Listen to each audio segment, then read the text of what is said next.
coucou, j'espère que de votre côté ça va bien. Là en ce moment je suis en Thaïlande et vous m'avez posé des questions sur mon voyage, alors je vais y répondre maintenant. Là ça va pas être un vlog, je vais juste répondre aux questions comme ça et puis vous aurez les magnifiques images du coin sur une autre vidéo. Alors, on m'a demandé combien de temps je pars, c'est la question qu'on m'a beaucoup posée ces derniers temps et je sais pas.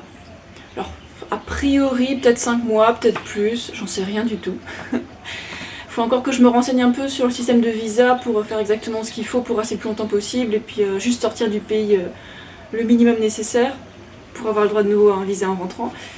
En tout cas, je vous parlerai des visas beaucoup plus tard parce que il faut que j'ai un peu d'expérience là-dessus et beaucoup plus de connaissances.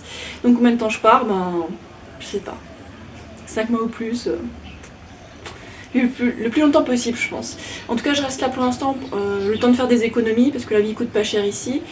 Et une fois que j'aurai assez d'économies, que ça ira un peu mieux, peut-être que je vais aller explorer un peu les pays qui sont aux alentours.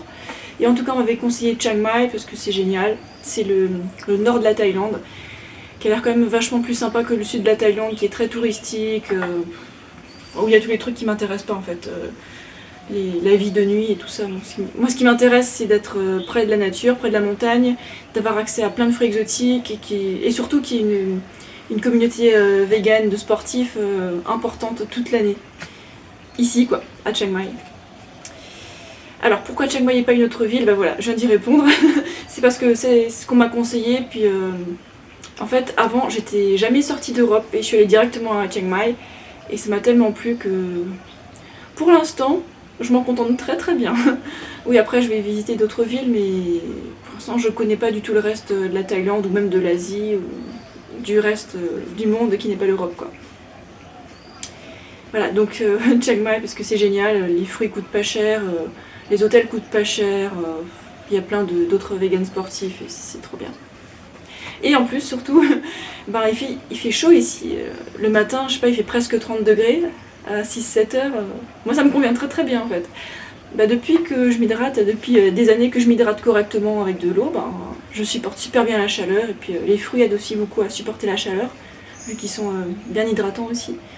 Et en ce moment en France, pour tous ceux qui restent là-bas, allez, courage. Moi, j'en pouvais plus, je suis partie. Surtout que en fait, mon métier il le permet.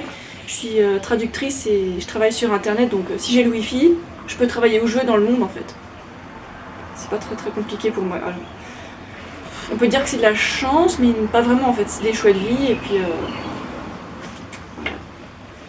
Après, si vous voulez vivre comme moi, vous pouvez toujours faire des choix. Ça peut prendre des années pour que la stratégie aboutisse. Hein. Bon. À un moment, ça finit par payer si vous savez vraiment ce que vous voulez. Mais bref, je m'égare un peu. Question suivante. En gros, c'est sur les prix et les conditions pour emporter le vélo dans l'avion. Alors justement, moi j'ai voyagé exprès avec Emirates pour qu'il n'y ait pas de soucis pour emmener le carton de vélo. Là, c'est bon, les dimensions, c'est bon, ils l'acceptent, ils font pas payer de supplément. Alors que quand j'avais voyagé avec Turkish Airlines en juin, j'avais pas payé de supplément à l'aller. Par contre, au retour, ils m'ont fait payer 90 € pour le carton. J'ai rien compris. Et sinon, pour la Thaïlande, pour les vols internes, c'est assez facile de voyager avec mon carton de vélo. Ils font pas payer de supplément pour ce que j'en sais. Par contre, quand j'ai voyagé avec Hop en France de Strasbourg à Lyon, là j'ai dû appeler à l'avance pour m'assurer que le petit avion pouvait accueillir mon carton de vélo. Et ça s'est passé, c'était dans la bonne dimension. Mais bon, ça reste un peu plus compliqué que pour certaines compagnies. Voilà. Je crois que c'est à peu près tout ce que je peux dire là-dessus. Renseignez-vous, il y a toujours sur la page web des compagnies aériennes, ils donnent toujours les conditions, les dimensions, le poids, voilà, ce que vous avez le droit de faire, et au pire, vous appelez. Voilà, en général, normalement, ils ont toujours un service clientèle qui parle anglais, donc si vous parlez anglais, c'est bien, quoi. Ensuite, comment j'ai trouvé et réservé mon hôtel ? Alors celui-là, on me l'a conseillé, et celui d'avant, en juin, je l'avais trouvé sur booking.com et je l'avais pris comme ça. Après oui, c'est sûr, c'est sympa de se faire conseiller, comme ça on sait qu'on tombe pas n'importe où. Et pour le prochain, celui que je vais aller visiter aujourd'hui pour voir si c'est bien, c'en est aussi un qu'on m'a conseillé parce que c'est pas cher et puis il y a tout ce qu'il faut à l'intérieur. Du moment qu'il y a internet, qu'il y a de quoi dormir et un frigo quand même, voilà. Je suis pas très compliquée. Enfin, ça dépend qu'est-ce que vous attendez d'une chambre d'hôtel. Hein. Alors, regardez sur Google, faites vos recherches et puis et n'hésitez pas à vous faire conseiller, quoi. Après, je vais pas vous conseiller tous d'aller au même endroit. Hein. Essayez de découvrir aussi un peu par vous-même. C'est comme ça qu'on fait de belles découvertes aussi. Est-ce que Internet est payant dans l'hôtel? Alors ici, non. Là où j'étais avant, non plus. Mais il y a certains endroits qui font payer Internet, qui font payer l'électricité. Alors voilà, renseignez-vous, ça change un peu en général. Mais c'est vrai que le Wi-Fi, normalement, il y a le Wi-Fi partout. J'ai discuté avec pas mal de personnes, des chambres d'hôtel, et ouais, le Wi-Fi quand même, c'est le minimum. Et il y a un très bon Wi-Fi en fait. Ici, les câbles électriques et les câbles aériens, mais c'est un micmac pas possible, et pourtant ça fonctionne, c'est miraculeux. Ah oui, et j'ai réservé aussi mon hôtel sur internet, donc je suis sur booking.com et puis j'ai réservé. En fait, quand on réserve sur internet, il y a pas mal de sites qui donnent des réductions si on prend pour plusieurs jours de suite, et puis plus la durée est longue, et puis plus on a de réduc, mais évidemment quoi. Voilà. Ensuite, comment étaient les repas dans l'avion? Alors, je vous ai mis 2 photos du repas dans l'avion sur Instagram, et j'ai aussi mis dans la vidéo du voyage. C'était tellement bon, c'est un truc de fou. Hein. Bon, après, c'était un peu gras, hein, ça se sentait, quoi, mais il y avait du vegan dans l'avion, quoi. Donc, j'avais du vegan aussi avec Emirates et avec Turkish Airlines, facile. Et quand j'ai voyagé avec Hop, la succursale d'Air France, ouais, c'était juste un petit voyage d'1 heure, donc ils ont juste donné une collation. Alors il y avait choix entre sucré et salé. Alors le sucré, il me semble qu'il n'est pas vegan, mais j'ai pris le salé, et puis lui par contre, le petit tank à vegan mini comme ça, il était vegan. Voilà. Et sinon, quand j'ai voyagé avec Bangkok Airways de Bangkok à Chiang Mai, là j'ai demandé une assiette de fruits, et puis c'était pas mal. Hein. Il y avait la papaye, moi j'aime bien, mais je sais qu'il y a plein de gens qui aiment pas parce que ça, pour pas mal de gens, ça sent le vomi. Bon. Chacun ses goûts, hein, mais moi je trouve pas que ça sent trop le vomi. Bon.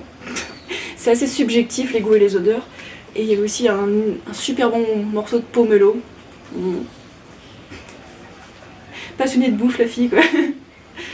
Et sinon, pour les autres compagnies aériennes, je sais pas, j'ai pas beaucoup voyagé en avion jusqu'à présent. Et voilà, je vous dis juste ce que je sais, quoi. Alors n'hésitez pas à vous renseigner sur le site web des compagnies aériennes, ils disent beaucoup de détails, quoi.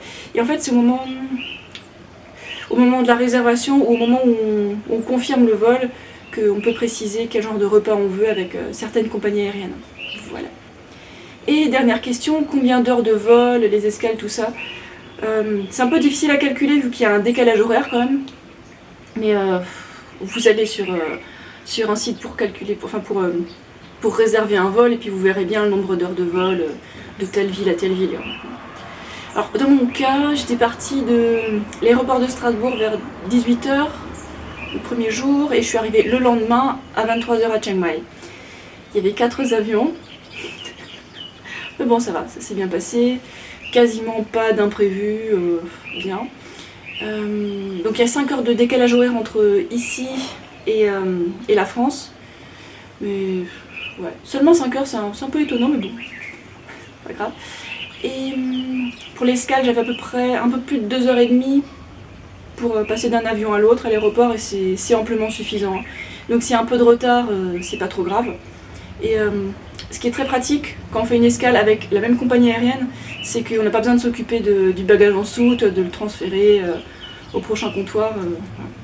Ça fait un peu moins de soucis. Ouais. En fait, mon seul souci, c'était que est-ce qu'ils ont bien pris mon carton, est-ce qu'ils l'ont bien mis dans l'avion, et est-ce qu'après je vais le récupérer en bon état, quoi. Alors en fait, mon vélo, j'ai pas récupéré en super bon état. J'avais les 2 roues qui étaient un peu gauchies. Sinon, mon dérailleur a pris un petit coup aussi, pas cool. Donc je vais devoir changer le hanger du dérailleur. Il faut que je trouve les noms en français, c'est catastrophique. Je ne sais pas du tout la terminologie des vélos, mais c'est pas grave. Voilà, c'est tout pour les questions, enfin vos questions les plus récurrentes, et je vais vous faire des vlogs. Je continue à filmer des trucs sympas à droite à gauche, et puis je vais tout mettre ensemble et faire des vlogs et vous expliquer un peu comment ça se passe. Et souhaitez-moi bon courage parce que demain je vais à Doi Inthanon, le point le plus haut de Thaïlande. Ça va être dur, ça c'est clair, ça va être pur plaisir. On va être un petit groupe de 4 et ça va carburer à l'eau et au sucre. Ouais.